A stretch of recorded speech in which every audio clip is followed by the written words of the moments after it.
Hello, everybody. Welcome back to the Bitter Rivals podcast, episode 82, presented by the Game Entertainment and Media. Big news in the NHL today. Sorry we didn't get to you yesterday, by the way. We were at a Hounds game trying to see Shane Wright play hockey, but he was hurt, so we didn't even get to see that. And the Hounds got pumped. What was it? Oh, Was the it final? was so bad. It was so Was it bad. 8-3? Was that the final? I want to say it was 9-4. 9-4? Oh, I stopped counting, I guess. Yeah. Yeah, it was an absolutely tough scene. Like, it was one of the toughest scenes I think I've ever seen at a Hounds game, to be completely honest with you, in person anyway. But yeah, big news out of the NHL today. Huge news. The biggest domino in the trade market has fallen, and Bo Horvat is a New York Islander. Yeah, Vancouver kind of got fleeced here, I think. Well, it kind of does fit the mold, right? Guys a rental at this point. Like, they might be able to sign him to a contract. I'm sure they're going to try. Yeah. I don't think they make the deal if they don't see themselves, because they're sitting outside of a playoff spot right now, right? So this would only be a move for the future. Like, So I I don't did really see I did see understand it from the one Islanders' perspective. I did see one comment saying if this push is kind of unsuccessful, because there's still trade deadline's March 3rd, I want to say. Yeah. Basically they have like 5 weeks to make this push.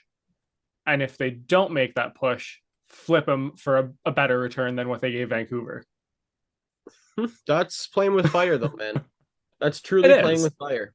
It is. But I mean, if the push doesn't work and you can't sign him long term, then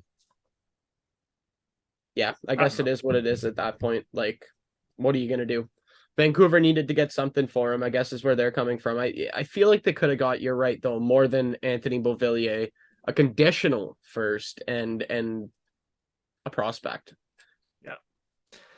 Yeah, no, it was not a lot. The first though is so it's top 12 protected this year. If it slides, so if it's this year, it goes to next year, or yeah, to 2024, and that becomes an unprotected first in 2024. Okay. So that's So the they got condition on it. So protection. it's not terrible, but Ah, man. I feel like they could have done better than that, yeah. to be completely honest with you. I And just apparently the Canucks are retaining 25% as well. see what I So mean? Like, they could have done better. yeah. But that is the biggest trade chip that was knowingly available. There seems to always be a guy that gets traded that you had no idea was even on the market. Yeah. I don't know if you found that in recent years, but I've always found that there always seems to be a guy who For just for kind the, of for gets. the right price, everyone can get traded. Exactly. It's just so hard in Gary Bettman's cap hell that he's Yeah. created to make a trade. Like, the big one for me is the best defenseman in the league this year, probably Norris Trophy frontrunner, is Erik Karlsson. And nobody can trade for him, even though he's on an absolutely terrible team. Like, and Yeah. nobody can make the trade for him because of Gary's cap hell. Like, how is that good for the game? It's not. I I struggle with that all the time. This is the hard salary cap that we've imposed in the NHL is it's so crippling, is what is the word that I would use. It's Yeah. crippling. Well, because you basically have There's no like room for creativity. the top half of the league is capped out. Most of the top teams are like basically at the limit with LTIR and all that. And then you have the bottom half of the league tanking for Connor Bedard. There's no middle ground right now. There's nobody, you know, willing, and especially because Gary Bettman's so tough on like avoiding like the cap. I remember the Habs were almost in trouble for that in the Seattle expansion draft, because everyone's saying, "Oh, what if they take Carey Price and then trade him back to Montreal with half his salary retained or something like that?" And Gary Bettman was like outright, he's like, "No, that's I forget the exact term he used for it, but he's like that would be against the cap. We wouldn't allow that to happen." So you're not even letting the bad teams take on cap to fuck it to do shit. Yeah, So it's counterproductive. What it's supposed to do is create competitive balance. That's the idea of a cap, right? Is that yeah, so lower market teams can compete with the higher market teams. But it doesn't seem like that's really what the cap in the NHL anyway has done, because the lower market teams still suck. All of them. well, All of them. I think what's been the worst thing right now, and especially because of COVID, is the cap hasn't gone up.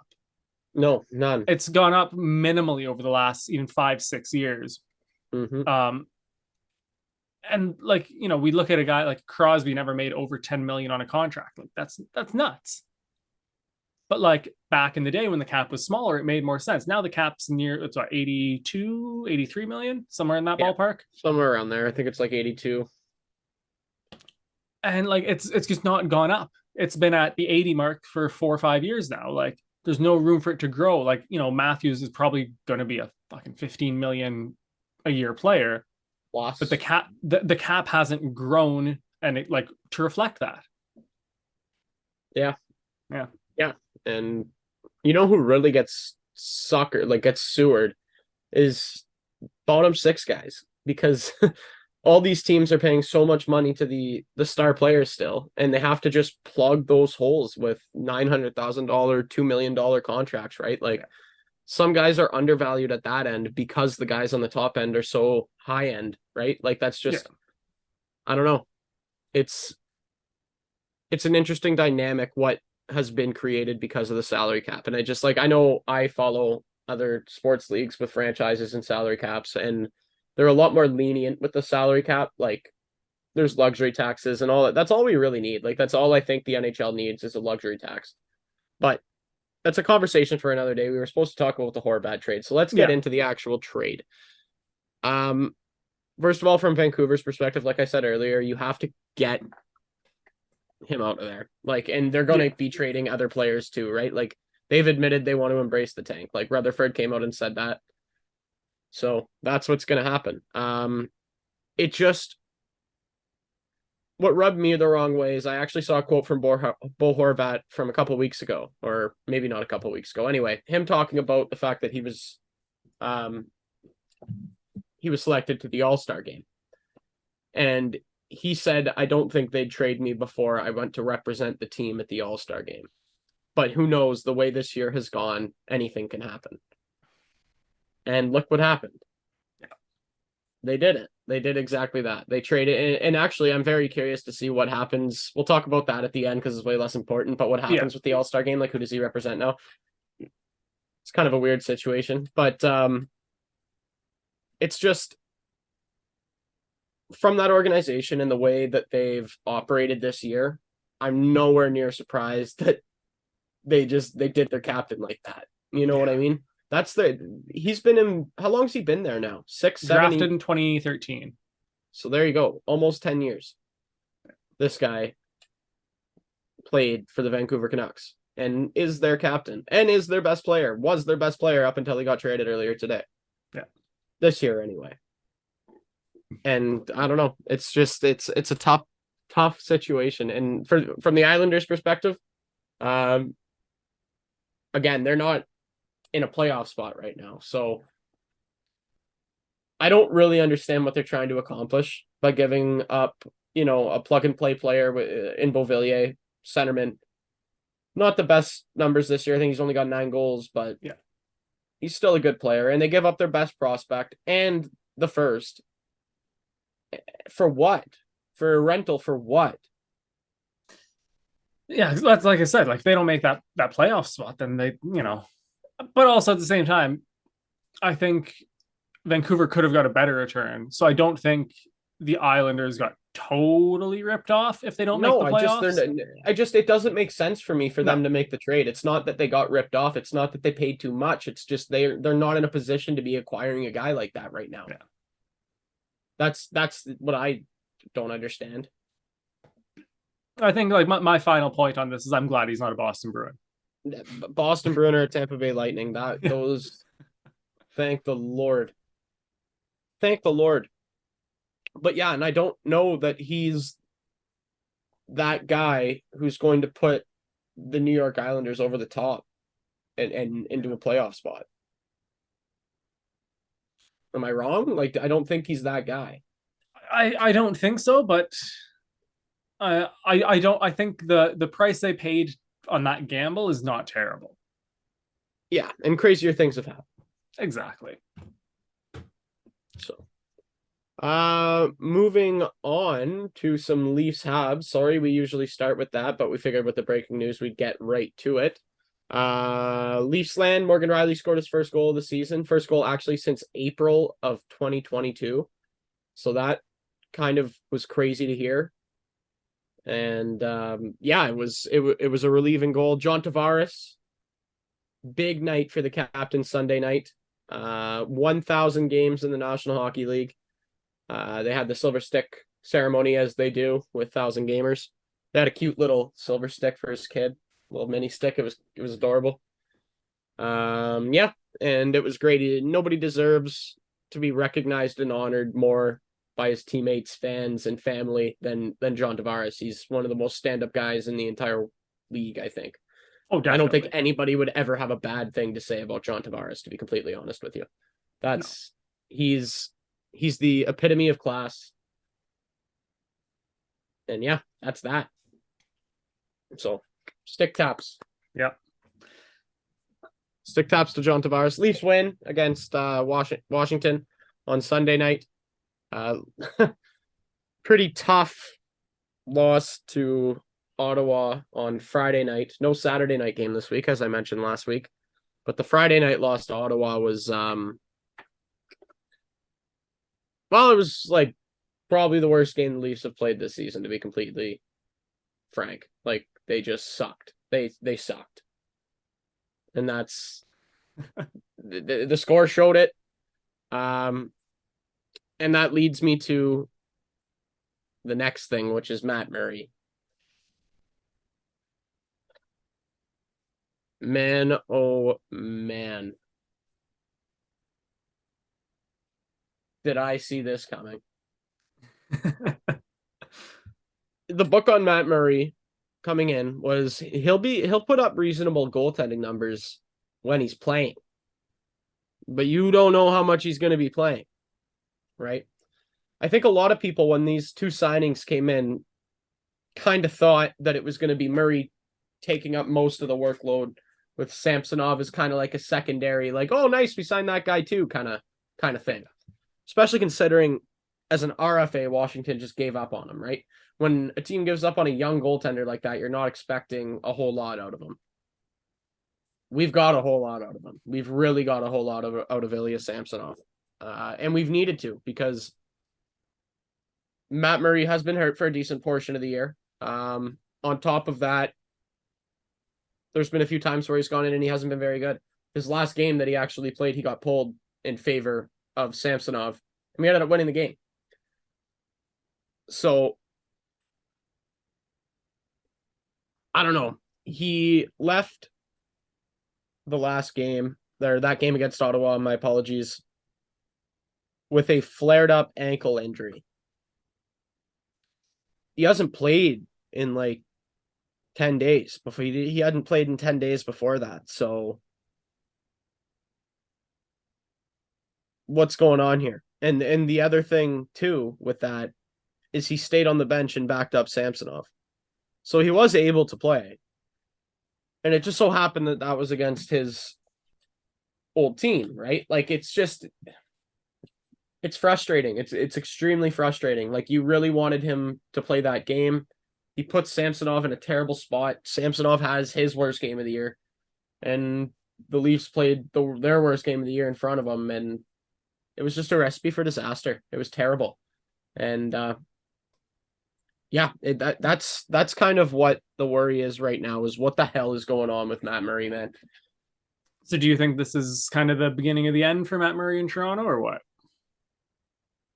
Well, I don't think you can make that determination in January. It's still January. Let's call it February 1st of his first year on the team. You How many can't more say years does he have left? I think just this one and one more, if I'm not mistaken. Um, and lastly, the biggest news out of Toronto is obviously Auston Matthews being hurt. Auston Matthews out 3 weeks minimum with I believe it was a sprained knee or something with I think it was a knee I injury. want to say it was sprained knee. Yeah. Yeah. So that I think I had the same reaction as mostly fans, and that is we're playing Tampa in the first round, regardless of what really happens, who plays, when they play, whatever. So just be healthy for the playoffs, I think, is kind of what everybody like. We don't want you to play through something right now in meaningless hockey games so that and then you're injured, I mean, in the playoffs, right? Like that's kind of what we want to avoid. So I think a lot of fans had the same reaction there. Um, it puts John Tavares in a tough spot. Not really a tough spot, but it gives him an opportunity to really even like play. He's had a really good year, John Tavares. Really good rebound year. Quietly, yeah. Quietly, and it he gets a chance to not be so quiet here because he's going to be the number one centerman, right? And he doesn't have like going from Auston Matthews and John Tavares as your 1-2 to John Tavares and Alex Kerfoot or John Tavares and Pontus Holmberg as your 1-2 is a big drop off, man. Like a big drop off. So they're going to need to figure that out. My opinion, we could talk about this at length after we do a little bit of Habs, but my opinion is William Nylander should just play the center, second line center role. Keeps his feet moving, which Keefe has always said that's when Willie's at his best, is when his feet are moving, and he has said that his feet are moving the most when he is playing center. So I'd say you give him that opportunity, but who knows? Anyway, I haven't taken up a lot of airtime. I can hardly breathe. Go ahead. Yeah, it was an interesting week in Montreal. Started the week with a 4-2 loss to the Bruins. Probably the Habs' best showing of the year. You know, keeping the best team in the league. You know, played right up to the last. I think they scored the winner with about 2 minutes left, and then an empty netter. Yeah, like really just competing with the best team in the league with a very depleted roster. I can go on about the injuries, and I will get there shortly. But that was a really good game. Showed a really young team. We can not fight with the best, but we can at least put up a fight against the best. Followed that up with a 4-3 overtime loss to Detroit. Again, a really good game. A lot of the Laval Rocket call-ups, Alex Belzile, Raphael Harvey-Pinard, and Mike Pizzetta, they've actually been like the best fourth line the Habs have had in a very long time. Not just stylistically, they're big energy guys, tons of fucking bodies, pucks on net all the time. But actually, in the Red Wings game, they controlled 100% of the chances when they were on the ice, which is, I think it was 6-0 the total. And 3 of them were high danger scoring chances, which was good to see. And then Saturday night, we got fucked by the Senators. We played like shit. So it was like it's been like that. You know, you get 2 good performances, maybe you don't get the result, and then you just fucking play like ass. But on Saturday, Friday night, the Habs had to emergency recall Owen Beck from the Peterborough Petes from the OHL. That's how bad our situation is. We are calling up junior players to come and play. So he made his That's NHL. also how not deep you are, but yeah, continue. Well, there's only so many call-ups. You're apparently limited call-ups from the AHL, because I don't know how that works. I don't know the complications of that. But we have like five guys called up from the AHL right now. So I don't know if there's some sort of limit, but we were able to recall Owen Beck on an emergency call up for 1 game. He actually played pretty well. You could definitely see the signs that he will be a good NHL player. Played a pretty good 200-foot game, had some chances offensively, did his job defensively. The team around him just also kind of sucked. So that was, pretty shitty. But yes, we played his 1 game, got sent back to Peterborough, and that is Montreal right now. So I just want to point out one quick thing here, just because you're bitching about injuries. So yes, I know. According to @ManGamesLost NHL Twitter account, the Toronto Maple Leafs actually lead the National Hockey League in man games lost to injury this year with 358, which is actually 12 more man games lost than Montreal has. So hold on, I'm not done with my point. Yeah. Montreal currently sits 20-26 and 4 with a .44 win percentage. Did I mention 26th in the National Hockey League? The Toronto Maple Leafs sit at 3rd in the National Hockey League with 31 wins, 12 losses, 8 overtime losses for a .686 points percentage. So I don't want to hear any bitching out of you about No, no, no, Montreal no. and their man games lost. They're just a bad team, is what it No, is. no. If we were fully healthy, we would still not be in a playoff spot. We are rebuilding. That is the point of this. We are rebuilding. I don't complain about man games lost in the sense that like, oh, like we would be better, like we would be probably better off, but not competing for a playoff spot. And I said this last season too. We would be better than last place, but not much.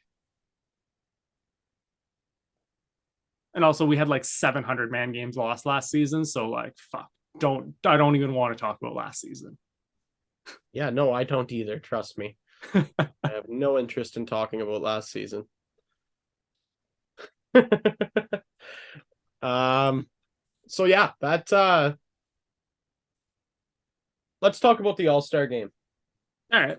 Let's talk about a couple of interesting things that are taking place here. So with the Bo Horvat thing, that's what I was just about to say, man. What happens now? Do you remember John Scott? I do. So he was voted in by the fans. The league was pissed about it. So he got traded from, was it Phoenix or Arizona or whatever? I forget where he was playing before. But he got traded to the Montreal Canadiens and was a Montreal Canadian at the time of All-Star Weekend. But instead of wearing I think they still did it by conference, and I don't think it was by division. But instead of wearing like the Eastern Conference jersey, he was just wearing like a plain NHL jersey with like normally they have like their team logo on the shoulders. There was nothing. It was just NHL logos. So I assume Bo Horvat will probably do the same. It would be like they might give him like an Islanders patch, but I don't see it. But yeah, that's the teams are divisions. Who does he play for? I think he'll have to play for the team that he was. He'll play for the Pacific Division, right? Yeah. Yeah, he'll have to play for the Pacific Division, but like he won't. Like when they're doing the skills competition, normally in the Pacific Division. What? But he's not in the Pacific Division. But he got voted in as a Pacific Division player. Yeah, but okay, I think John Scott, I think, was the same thing. He was traded to a Eastern Conference team from the Western Conference, but he still represented the Western Conference, in quotations, represented the Western Conference at that All-Star game. Okay, fair enough. And I don't know the rules. That's just the one example I can think of where a guy's been traded like that. If that's the way they want to do it, if they want to fucking, I don't know, fill his spot in Vancouver and just have an extra guy in the Metro, like, I don't know. Yeah. My beef with the NHL All-Star game. Both Auston Matthews. Well, I guess just in the Atlantic it is Auston Matthews. Auston Matthews obviously will not be competing in the All-Star game due to this knee injury. I get it. It's in Florida. But there's no way that Alex Barkov should be there and William Nylander shouldn't. Well, I think this is more just how they pick the players for it. Like, I get that they want to do one guy per team because it's at the end of the day, this is a marketing thing, right? And if you don't have a Columbus Blue Jacket player there, you're not getting money from that fan base, right? That's money and views. That's what they want. And if you don't have a Blue Jackets player, you're not getting the money and views, right? And I'm just picking on Columbus here because they're just mediocre. So I understand wanting a player from every team. I get that. That's fine. I have no issue with that. But like, and I'm gonna like Toronto and Tampa are probably the two best examples. They genuinely both have like 6 All-Stars. Fucking send them. You want to show the world and the fans the best players in the league? But no, this is the issue, Gitano. It was a replacement for a Leafs player. That's the whole point of what I'm trying to say right now. Well, my whole thing is they shouldn't have to. You shouldn't be bitching about William Nylander not being there because he should have been there regardless. I understand that, but we don't live in our fantasy land where we get to send everybody to the All-Star game. We have to operate within the rules of the NHL. So why when a Leaf player? So hold on a second here. Why when Auston Matthews gets pulled from the roster, does a guy who has 28 goals, 31 assists for 59 points doesn't get taken over. I have to. So we're talking a guy who's in 13th or 14th in league scoring. Sorry. This guy goes instead. Pardon? The Leafs have other representation. Marner's there? Marner's there. Okay. I was making sure they had at least one. Yeah. Barkov's only got 47 points. He's only got 14 goals. He's in 45th in points in the National Hockey League right now. And he goes over William Nylander, who's sitting at 14th with 28, 31 for 59. Yeah. Like, and at that point, the team, like what team you play for shouldn't matter. Best players go to the All-Star game. I don't know. I have beef. I have mad beef with that. Mad beef. Erik Karlsson has 66 points. Yeah. In 51 games. And nobody can trade for him. It's insane. The next closest D-man is Deline with 55. Anyway. Yeah, he's on fire. That's my beef with the All-Star game this year. Yeah. Jerseys are wild though. I don't know if great jerseys, but like I think their whole selection process is stupid. Yeah, like the fact that Auston Matthews got in on the fan vote and what wasn't like an automatic All-Star. Like, but that's the thing is William Nylander this year has been more of an All-Star than Auston Matthews has, like by far. Yeah, has Mitch Marner been better than both? You'd say? No, not even close. William Nylander's been the best. Yeah, but that's the thing. So Mitch Marner gets in the automatic spot for the Leafs, and then you're leaving Matthews and Nylander to the vote. I don't know if you remember, he went on a fantasy, like literally like the craziest point streak in, not fantasy, franchise history. Oh no, I get that, but like, my point is all three of them healthy. All three of them should be there. And that shouldn't be a fan vote. Fan vote should be fucking like. So should John Tavares. Yeah. John Tavares 100%. Is in 29th in points, 16 ahead of Alex Barkov. Yeah. He shouldn't be there. Like Barkov shouldn't be there, and it's annoying that he is. It's just a frustrating thing for me. Yeah. Anyway, anything else you want to get off your chest? I'm tired. We usually do this in the afternoon. I'm tired. It's nighttime. We're using a new program. So the Habs only have 2 games this week. We've got the Senators tomorrow night in Montreal, and then we've got the Islanders on Saturday night in Montreal. Actually, we got a Sunday game too at 12:30, so we'll probably be recording during that game. But hoping for a bit of a bounce back against the Senators. Not necessarily the result, but at least the performance. We got the Bruins in town on Wednesday, and then we don't play again until Friday the 10th. So we'll only have the one game between now and the next recording. So, all right. Yeah, All-Star weekend is upon us. Super Bowl is set. That was interesting. Not that anybody listening to a hockey podcast cares about the Super Bowl, but yeah, should be a good one. It should be fun. And like I said, I'm exhausted. Sorry, I'm a little flat today, everybody. Yeah, that's pretty much all I have. You said you got everything off your chest. You're good to go? Yeah, I think I'm good to go. You're good to go. All right. Thank you to the Game Entertainment and Media for promoting us, sponsoring us, hosting us on your platform. Go check them out. Like, click, subscribe. All of those things mean a lot to everybody. And we'll see you guys next Sunday, episode 83. Thanks for listening.